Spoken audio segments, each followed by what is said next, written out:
Todos los seres humanos nacen libres e iguales en dignidad y derechos, y dotados como están de razón y conciencia, deben comportarse fraternalmente los unos con los otros.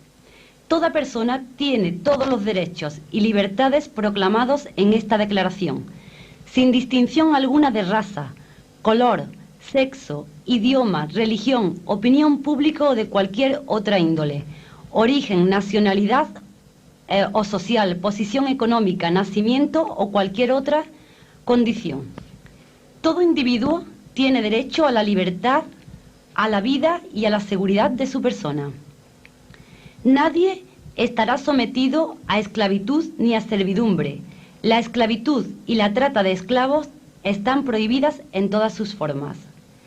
Nadie será sometido a torturas ni a penas o tratos crueles, inhumanos o degradantes.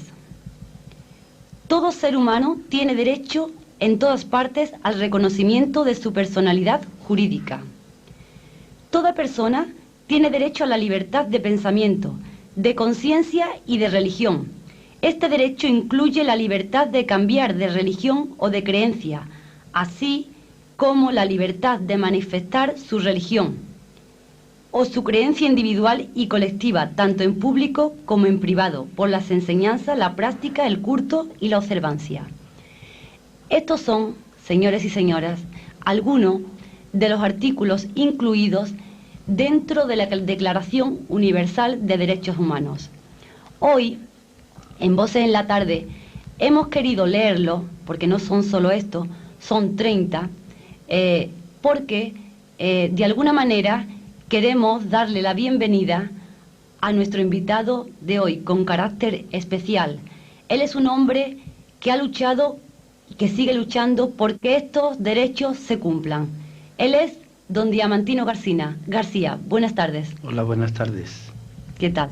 Muy Antes de bien. todo, Diamantino, queremos darle las gracias a todos los que integramos esta emisora y me imagino que el pueblo también por haber estado esta tarde aquí en nuestros estudios. Ya sabemos que para usted esto es pues complicado porque tiene muchísimo trabajo y además los corrales distan de aquí bastante y la calor que hace. De todos modos le damos las gracias, la bienvenida doblemente y encantado de tenerle en nuestros estudios.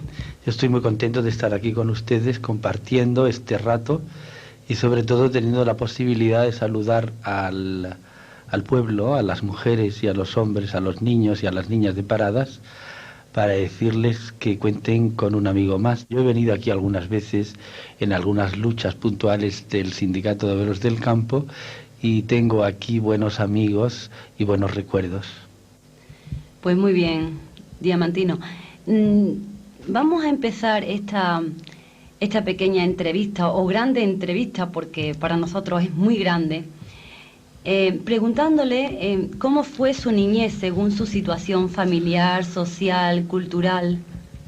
Mi madre me parió en Salamanca, en un pueblecito chiquito de Salamanca, porque ese es el origen materno y paterno de mi familia, y nos trajeron, a mí, que soy el menor de una familia de 7 hermanos, nos trajeron por circunstancias económicas, emigramos a Sevilla. Y pequeñito me trajeron al Cerro del Águila y allí pues crecí, me desarrollé, fui al colegio, aprendí.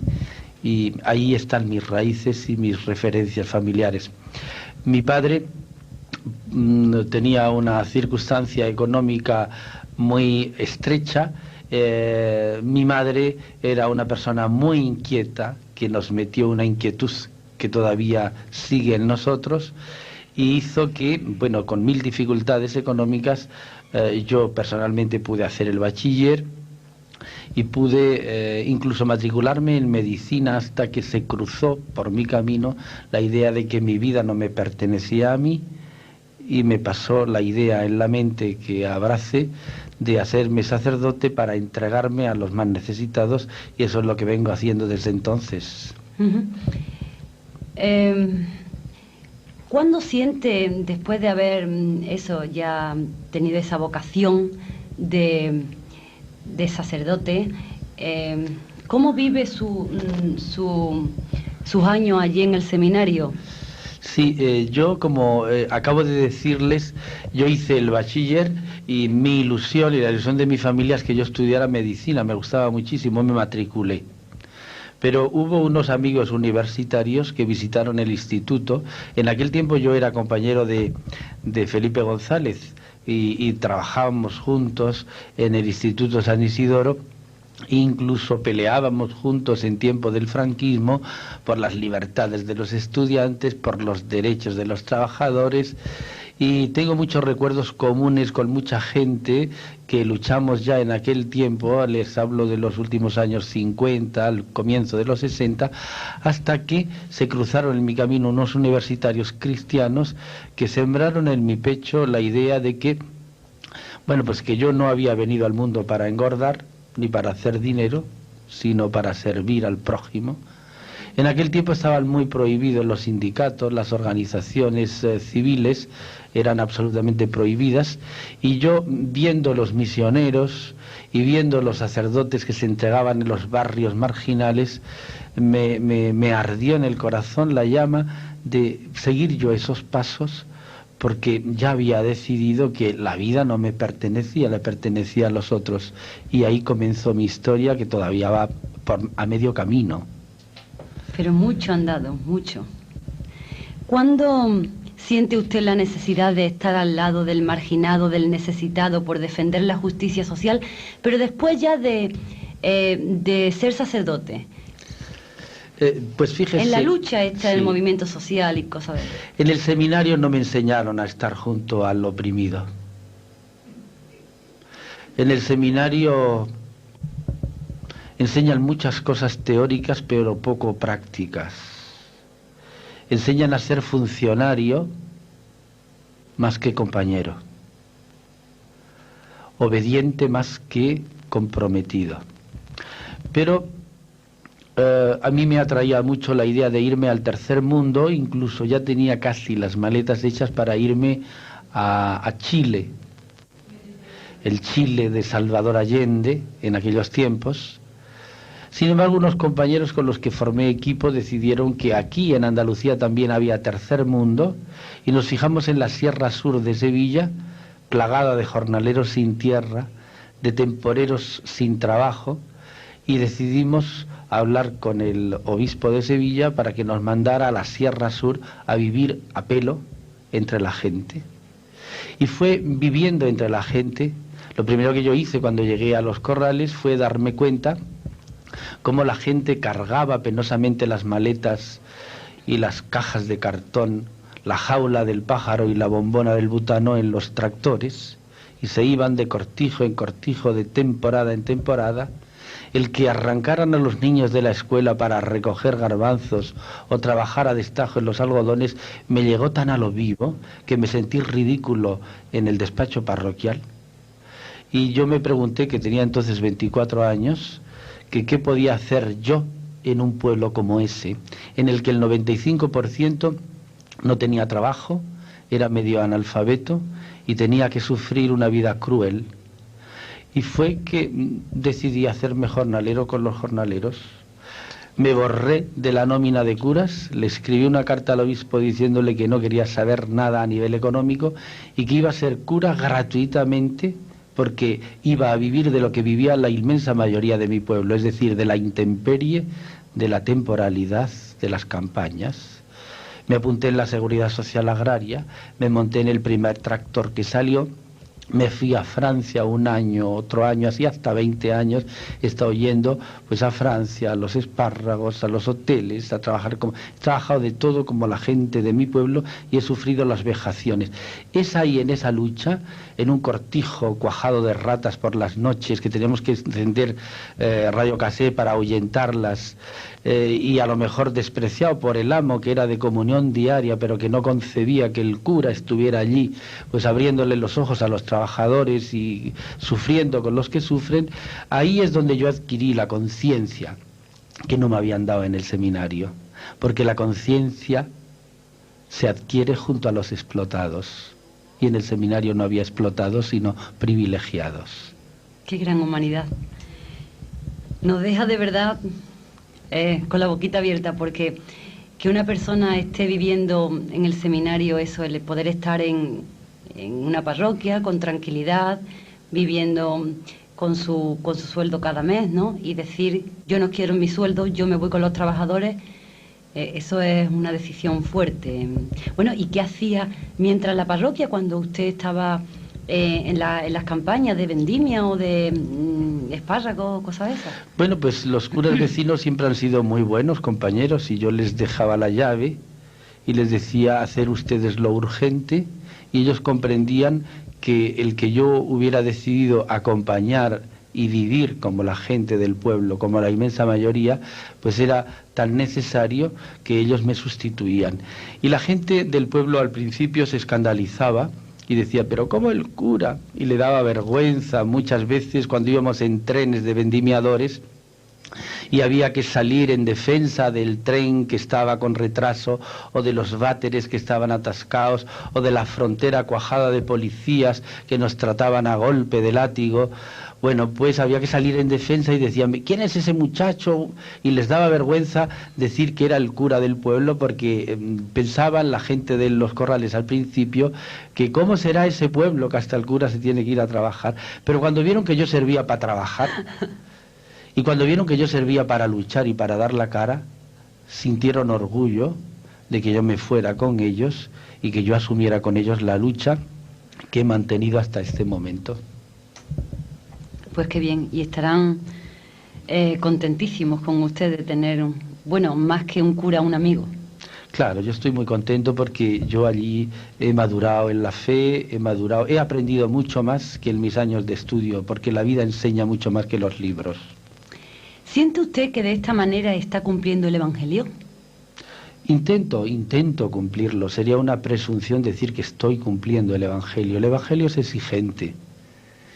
Y el Evangelio hace falta amarrarse muy bien la correa para vivirlo. Yo he intentado rodearme de gente humilde, que es donde se puede vivir el Evangelio. Yo he intentado crearme una comunidad cristiana sencilla, que es donde se puede cultivar la fe y celebrarla. Y yo he intentado vivir austeramente, como la gente más sencilla del pueblo, no solo para dar ejemplo, sino para cumplir el bienaventurados los pobres que dice Jesús. Pero vamos, es un intento lleno de fallos, pero que desde luego es un intento que tiene la misma frescura que el primer día que lo decidí. Pero a lo que yo me refería en la pregunta era que si usted piensa que de esa manera, estando al lado del jornalero, estando pasando las mismas calamidades que está pasando el jornalero, no estando en su oficina de parroquia, ¿no? Pues de esa manera cumple más el Evangelio que estando en su parroquia allí fresquito y ya que le venga... Claro, mire usted, yo pienso que para cumplir el Evangelio hay que creer en la vida y hay que creer en la justicia. Y en la sombra y en el privilegio y en la vida cómoda no se cree más que en la barriga. Entonces, lógicamente, yo procuro estar a la intemperie con la gente, con las mismas vicisitudes que la gente, y teniendo mi casa muy humilde y muy sencilla, pues prácticamente con las mismas sillas que tuve hace 25 años. Yo me acuerdo que nos dijo el obispo de Sevilla, cuando decidimos irnos a aquella zona a 4 compañeros que teníamos las mismas ideas, dice, os doy 15 días para que preparéis vuestros muebles para ir al destino.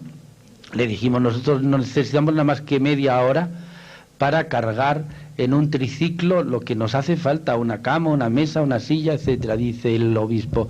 Eso dicen todos los curas el primer año, pero cuando pasan 2 años necesitan 2 camiones. Bueno, pues cuando a los 14 años fue a visitarme el obispo de Sevilla, le dije, señor obispo, todavía mis muebles caben en un tractor, en un triciclo. Y sigo viviendo, porque yo además estoy convencido de que uno es más libre cuando menos necesita.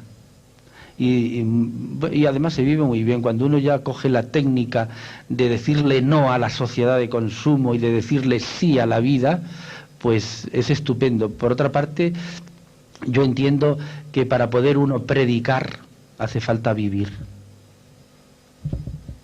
Qué palabra Claro. más bonita. Predicar, para predicar hace falta vivir. Sí, no se puede predicar de memoria. encierra tanto esa frase. A lo largo de todos estos años se habrá encontrado usted pues con mucha gente en contra de este proceder, ¿no? Claro que sí. Es decir, hay mucha gente, porque claro, uno no puede ser neutral. La sociedad está dividida entre ricos y pobres, entre situados y desfavorecidos, entre grandes mayorías desheredadas y minorías privilegiadas, entre gente que tiene tierra y gente que solo tiene sus brazos y la emigración de temporada. Yo no podía estar café con leche. Yo me tenía que definir, porque está claro que Jesucristo se definió y por eso lo colgaron en la cruz. A Jesús no lo crucificaron por hacer procesiones, sino por ponerse del lado de los explotados. Yo me puse del lado de los jornaleros e inmediatamente enfrente tuve a los terratenientes, a los grandes propietarios de tierra que me denunciaban. Inmediatamente tuve a la Guardia Civil, que normalmente siempre ha estado del lado de los más poderosos, pero a la vez los eclesiásticos, la gente de la propia iglesia, los curas que se esteaban tranquilos, pues mi comportamiento le molestaba su siesta. Así que he tenido mucha gente en contra, que le tengo que confesar una cosa: después de 25 años, incluso los oponentes respetan y han comprendido que yo no venía a hacer daño a nadie, sino a hacer beneficio a todos. Y ahora mismo el balance que hago es que la constancia hace milagros. Y cuando uno es coherente y constante, incluso los que al principio han sido rabiosamente oponentes o enemigos tuyos, al final se hacen respetuosos, aunque no compartan contigo tus intereses. Está muy bien eso. Vamos a escuchar un tema musical que sabemos que le gusta mucho a usted, es el de Ana Belén, Solo le pido a Dios. Muy bien. Y vamos a descansar un poquito y así nos podemos abanicar un poquito, ¿no? Correcto. Muchas gracias.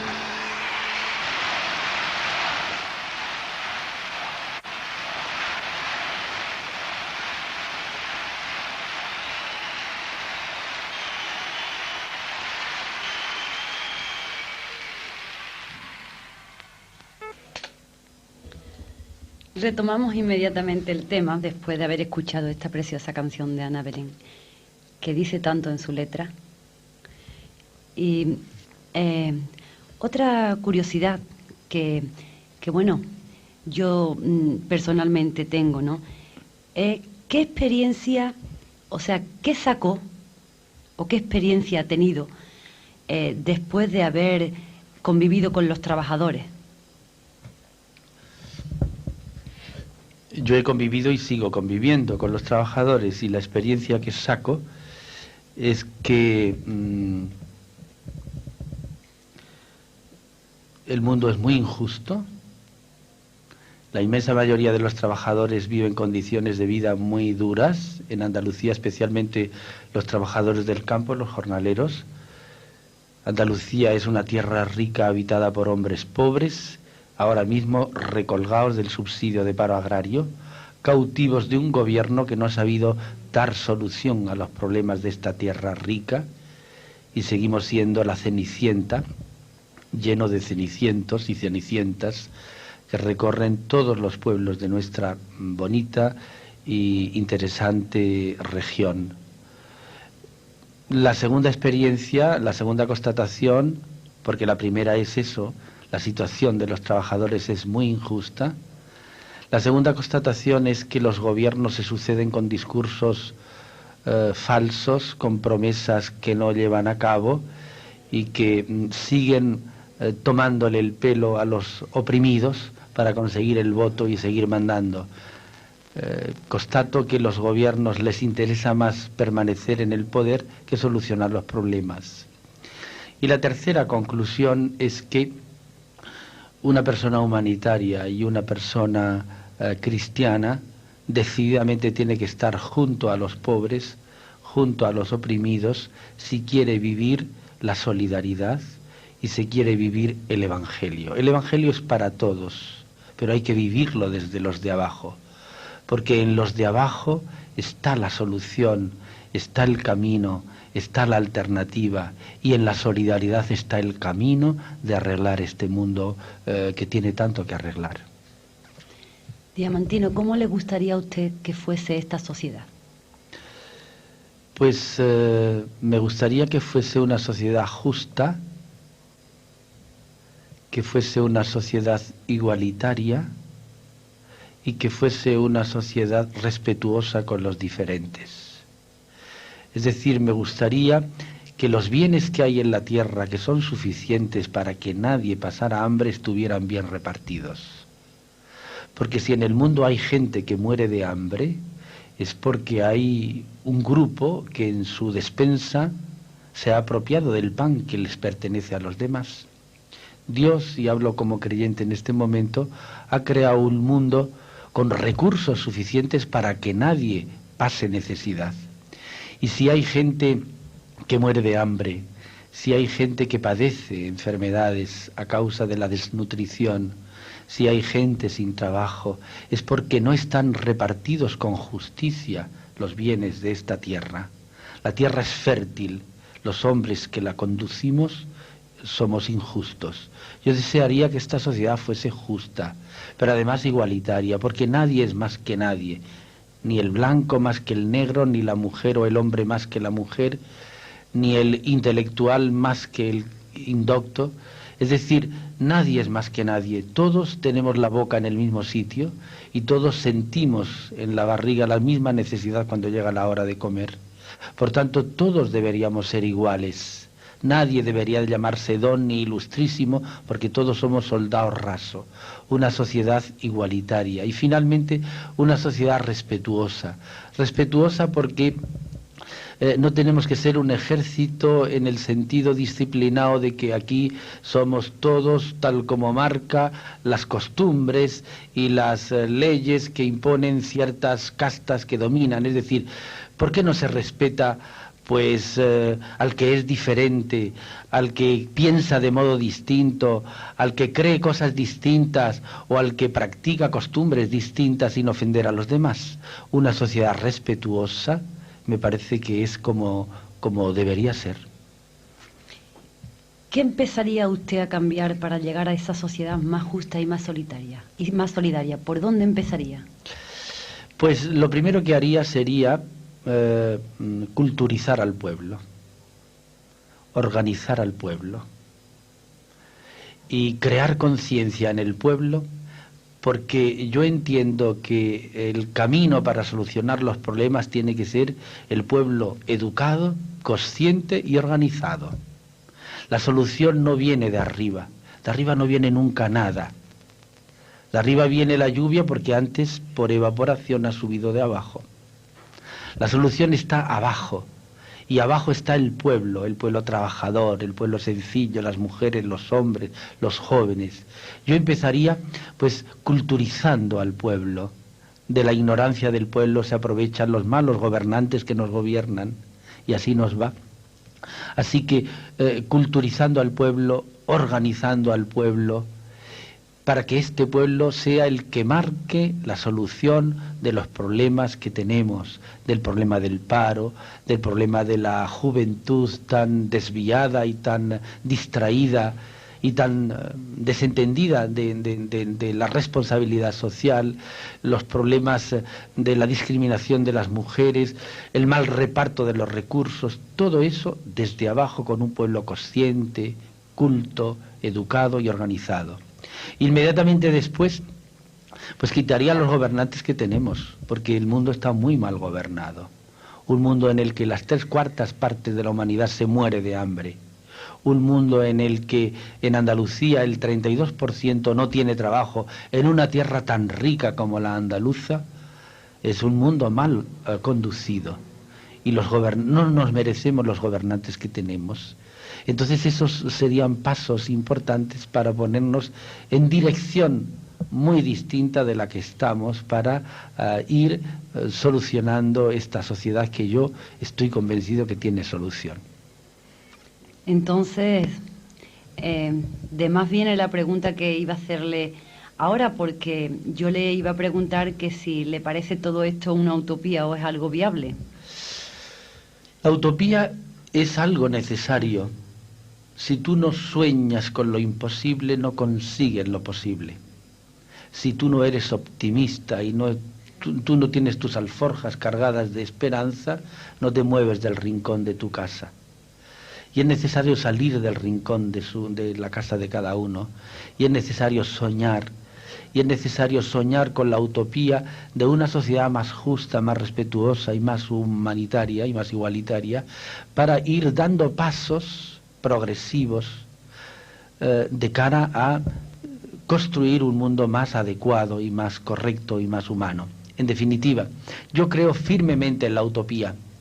Yo creo que son necesarios ciertos locos en nuestros pueblos que digan cosas imposibles para que los cuerdos se rían de ellos, pero a la vez los locos nos muestren que cuando el dedo señala la luna, el imbécil se queda mirando el dedo, pero el loco está señalando la luna, y la luna es el final, no el dedo.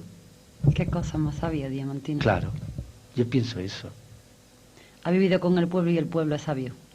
Sí, en el pueblo, fíjense que casi todos los apuntes que yo estudié en mi carrera los guardé celosamente en cajas para después repasarlos tranquilamente en mi vida, y todavía no he deshecho las cajas porque la vida me ha invadido y me ha enseñado mucho más la vida que los profesores y que los libros, como dije al comienzo. Ahora, Diamantino está volcado en derechos humanos. ¿Desde cuándo trabaja usted en este departamento? Yo pertenecía a la Asociación Pro Derechos Humanos de España, y pertenezco a ella y a la Junta Directiva desde hacía años. Y hace 2 años exactamente se decidió desvertebrar la Asociación Pro Derechos Humanos de España en las distintas comunidades autónomas, y yo pues me responsabilicé en organizar la asociación a nivel autonómico. Hace 2 años que venimos funcionando en Andalucía, porque los derechos humanos caminan no derechos, están muy torcidos aquí en nuestra comunidad autónoma, y entonces tenemos muchos socios que cada vez se van uniendo más a nuestra tarea, y desde luego tenemos un trabajo ímprobo a nivel de marginación, a nivel de prisiones, a nivel de educación para la solidaridad, a nivel de defender a los inmigrantes que son víctimas del racismo y de la xenofobia. Es decir, tenemos muchísimo tajo, pero afortunadamente cada vez hay más personas con conciencia humanitaria que se van adhiriendo y afiliando a la Asociación Pro Derechos Humanos de Andalucía. ¿Cuántos diamantinos nos harían falta para todo esto que hablamos?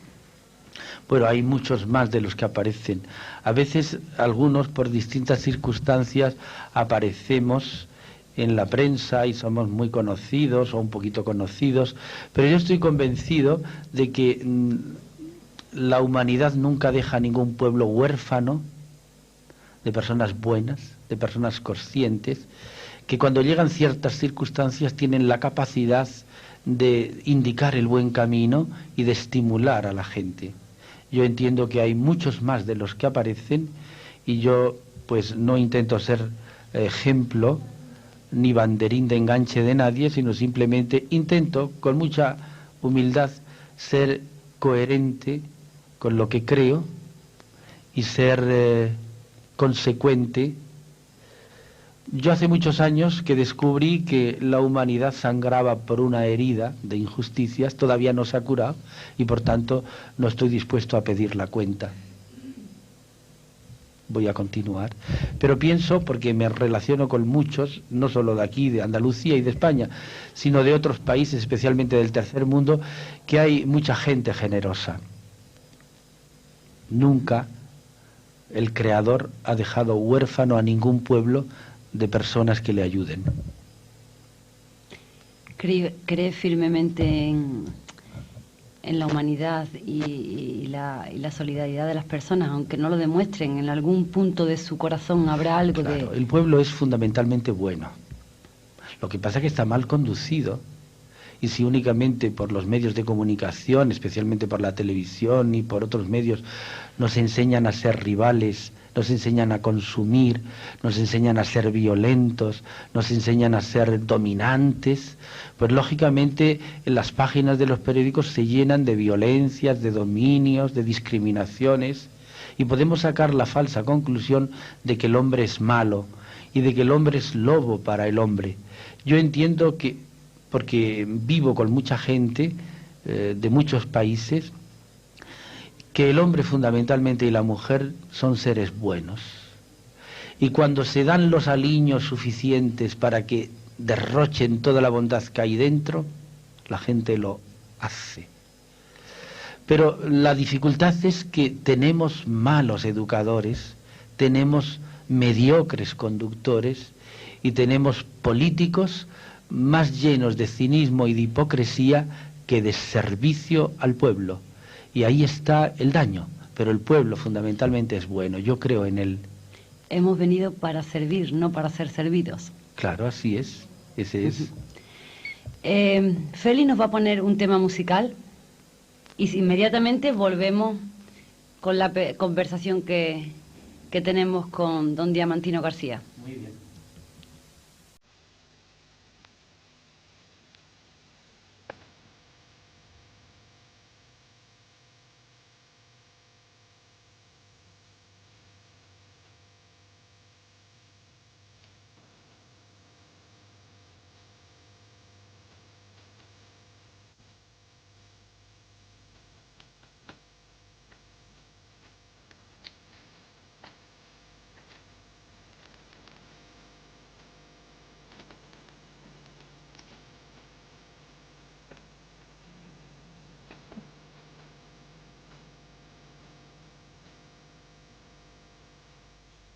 Como dije en la presentación de este programa, nuestro bloque de opinión ciudadana hoy lo vamos a dedicar pues para que ustedes utilicéis el teléfono por si queréis saludar a este personaje tan ilustre que tenemos hoy en nuestros estudios, don Diamantino García, o bueno, hacerle alguna pregunta que en un momento dado pues tengan interés de saber. Nuestro teléfono es el 584-4232. Desde este momento, pues, está nuestra línea telefónica abierta y dispuesta para que las personas que quieran utilizarla, la utilicen. Y nosotros seguimos, Diamantino, con nuestras charlas. ¿Cuál es el trabajo? ¿Hay una llamada? ¿Sí? Buenas tardes. Hola, buenas tardes. Buenas tardes. ¿Con quién hablamos, por favor? Con José Peña. Con José Peña. Sí. Quería decirle a Diamantino García que le agradezco la presencia en nuestro pueblo, que ha sido y sigue siendo uno de los líderes obreros mejores y más honrados que tenemos ahora mismo en Andalucía. Y la pregunta sería que qué piensa él de la situación actual que está atravesando Cuba. Lo escucho por la radio ya. Muy bien. Gracias. Pues la situación que está atravesando Cuba es una situación extrema. Yo he estado varias veces en Cuba, invitado por los sindicatos campesinos de allí. Yo hace 15 días estuve en Brasil, en un encuentro internacional de organizaciones no gubernamentales. He estado con una delegación importante de cubanos y el bloqueo norteamericano de una parte y de otras circunstancias internas del propio régimen de Cuba hacen que el pueblo cubano esté siendo víctima de una situación verdaderamente desesperante. El mes pasado repartieron como única comida para todo el mes por familia 2 jureles, 2 pescados, 1,5 kilos de frijoles, de habichuelas y medio saco de arroz. Leche no tienen para darle a todos los niños. Y un pueblo tan solidario como Cuba, que tantos médicos ha mandado al tercer mundo, se encuentra ahora mismo con que empiezan a anidar epidemias, falta de vitaminas y enfermedades que estaban absolutamente erradicadas. No dejan que Cuba compra, que Cuba venda. Es decir, por una pastilla de jabón son capaces muchas niñas de Cuba de venderse al turista, y hay turistas desaprensivos que van especialmente a abusar de la necesidad. Incluso me consta que muchos hospitales no tienen hilo de sutura cuando hacen las operaciones, y hay alas completas de hospitales cerradas porque no hay detergentes para limpiar las sábanas de los enfermos. Realmente, bueno, pues es una situación cruel. Los cubanos son víctimas de un bloqueo inhumano en el que Estados Unidos, de un modo cerril, con la ley Torricelli y la administración anterior y la actual, mantienen. Parece que el único problema que hay en el tercer mundo latinoamericano es Fidel Castro, y no se dan cuenta que el problema es que en América Latina hay 150 millones de personas que pasan hambre, y eso es más importante, que en América Latina hay niños por las calles que mueren en pie porque no hay quien los recoja. Pero la obsesión del gobierno norteamericano es tan ciega y tan cruel que está bloqueando al pueblo cubano hasta extremos de miseria. Esa es la situación que ha hecho reaccionar a organizaciones internacionales como la que yo represento aquí, la Asociación Pro Derechos Humanos, y que nos ha hecho iniciar una campaña de solidaridad con el pueblo cubano por estrictas razones humanitarias. No entramos en razones políticas porque nuestra organización no va en esa línea, y por estrictas razones humanitarias pues estamos recogiendo, recabando en ciudades, en pueblos, etcétera, ayuda humanitaria a nivel de alimentos, de medicinas, de jabón, de artículos escolares, para hacer que la solidaridad contrarreste el bloqueo. La situación es lamentable en Cuba, por lo que está diciendo desde luego Diamantino, es cruel. Es muy preocupante, y yo entiendo que nosotros como españoles y como andaluces tenemos mucho que ver con este pueblo hermano. Es verdad que, bueno, pues hay muchos pueblos en el mundo, en el tercer mundo, que pasan hambre, ciertamente, y reaccionamos y actuamos en distintas campañas, pero el pueblo cubano es tan andaluz, y el pueblo andaluz tiene tantas raíces cubanas, que, como dice Carlos Cano, La Habana es como Cádiz con más negritos, y Cádiz es La Habana con más salero. Ahí suena, Carlos Cano, para usted.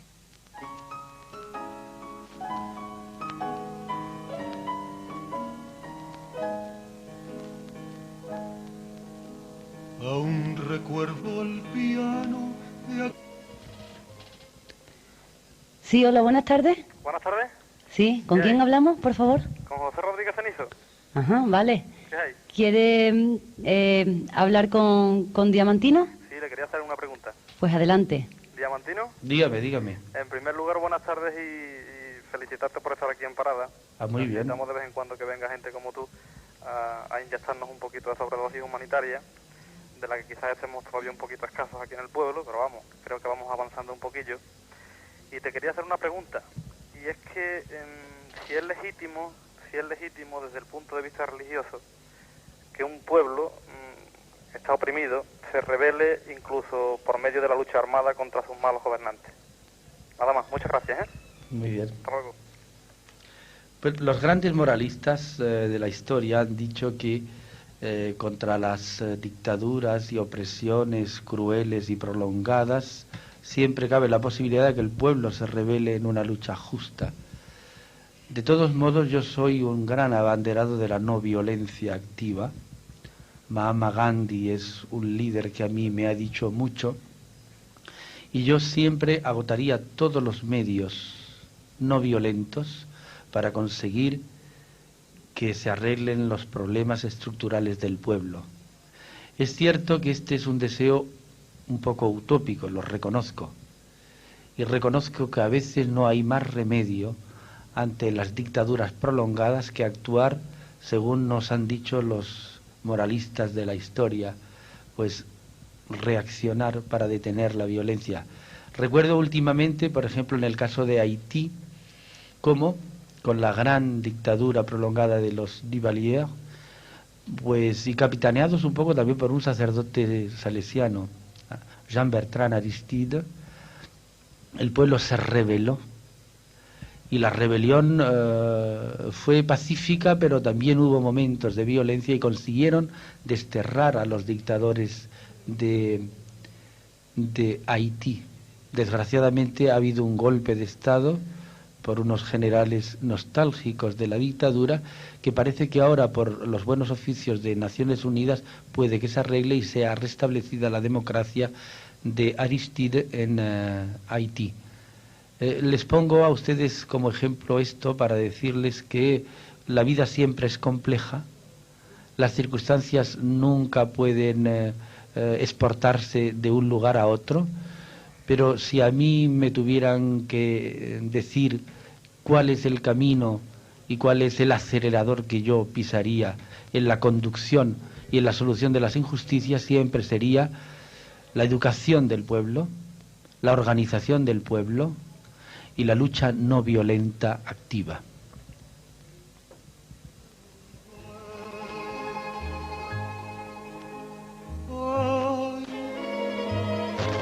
Boleta antillana.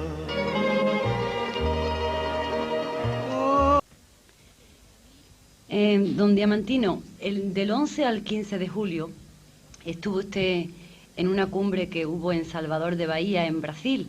Allí se encontró con personas también que luchan por su pueblo, por el pueblo sudamericano, concretamente con Rigoleta Menchú, una mujer premio Nobel. Y yo quisiera preguntarle, pues, en primer lugar, ¿qué ha sacado de positivo de esa cumbre? Y en segundo lugar, ¿qué opinión le merece Rigoleta Menchú?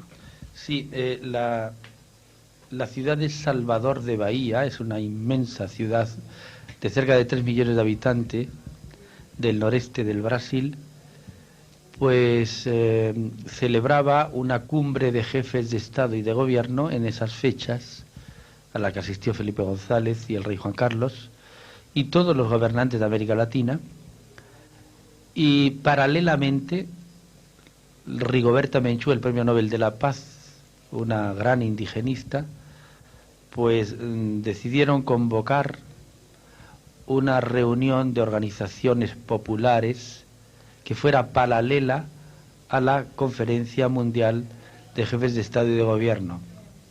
Y yo asistí representando al Sindicato de Obreros del Campo de Andalucía, porque tenemos relaciones fraternas con el Movimiento de los Sin Tierra de Brasil, y tuve ocasión de tomarle el pulso a América Latina, a sus líderes populares, indigenistas, negros, mujeres, etcétera, y comprobar cómo, lo primero que me ha impresionado es que América Latina está mucho peor que hace 10 años. Hay más pobreza, hay más hambre, hay más miseria y hay más desesperanza. Han logrado poner gobiernos llamados democráticos, entre comillas, pero la solución de los problemas, el reparto de la tierra, la justicia social brilla por su ausencia en América Latina. Y los gobernantes, reunidos en Salvador de Bahía, comprobaba yo cómo hablaban y hablaban y hablaban, pero ni hablaban de la realidad de los problemas, ni ofrecían ninguna solución. Fíjese que en Brasil yo comprobé con mis propios ojos todo ese movimiento de niños de la calle Meninos da Rúa, que llaman allí, que al oscurecer de cualquier día solo buscan cartones para taparse y cobijarse en cualquier esquina, en cualquier parada de autobús. Niños que molestan a los turistas y que los policías los tratan cruelmente. Y he comprobado, he comprobado además de todas estas zonas negativas en América Latina, que como ya digo, está peor que hace 10 años, he comprobado cómo hay líderes de la categoría de Rigoberta Menchú, esta guatemalteca, Premio Nobel de la Paz, que es una mujer clarividente, que es una mujer llena de vida, de utopía y de dignidad. Se siente uno orgulloso de pertenecer a la humanidad cuando ve, pues, ejemplares tan íntegros, tan luminosos como Rigoberta Menchú. Y a la vez he tenido ocasión de comprobar cómo a lo largo y a lo ancho de todos los países de América Latina, pues al frente del campesinado hay organizaciones interesantes que luchan a pesar de las dificultades, y he comprobado que el movimiento de los negros y de los indígenas, que tanto han criticado la celebración de los 500 años, que ellos llaman 500 años de resistencia, pues están muy organizados y están muy vertebrados. Y cuando uno comprueba que el pueblo, a pesar de las dificultades, es capaz de tener organización, tiene futuro. El futuro es incierto y difícil, pero si el pueblo se vertebra y se organiza, ese futuro se irá abriendo. El amanecer de América Latina ciertamente está lejos, y el actual de América Latina está crucificado por el hambre, por la represión y por la opresión. Pero el amanecer de América Latina como del tercer mundo, yo estoy convencido de que tiene por venir, porque hay dirigentes y hay pueblo organizado. Y por último, Diamantino, un mensaje de esperanza.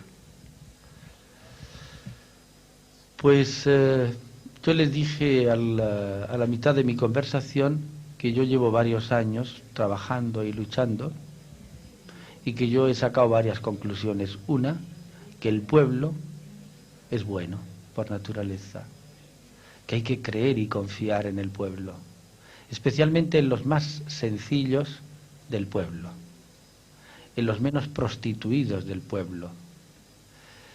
En segundo lugar, estoy convencido de que merece la pena dedicar la vida por los demás, porque al mundo no venimos a engordar ni a hacernos ricos, eso es aburridísimo, y además aumenta el colesterol. Al mundo venimos, me parece a mí, para hacer que el mundo sea más habitable. Y yo les digo a todos que después de 25 años en los corrales, entre los jornaleros, entre los temporeros, entre los inmigrantes, entre la gente más marginada, que han sido siempre mis compañeros de camino, yo me siento ahora pues reconfortado, me siento realizado y decidido a continuar. No estoy dispuesto a pedir la cuenta. La herida sigue sin curarse y yo intentaré, hasta que el cuerpo me haga sombra, arrimar el hombro para que la sociedad sea más habitable y el hombre más hermano. Pues muchísimas gracias, don Diamantino García, por haber estado esta tarde aquí en nuestra pequeña emisora, en nuestro pequeño pueblo de Paradas. Nos ha dado una gran lección de humanidad y de solidaridad con los demás, y espero y deseo que esos derechos humanos llegue un día en que verdaderamente esto, que es la Declaración de Derechos Humanos,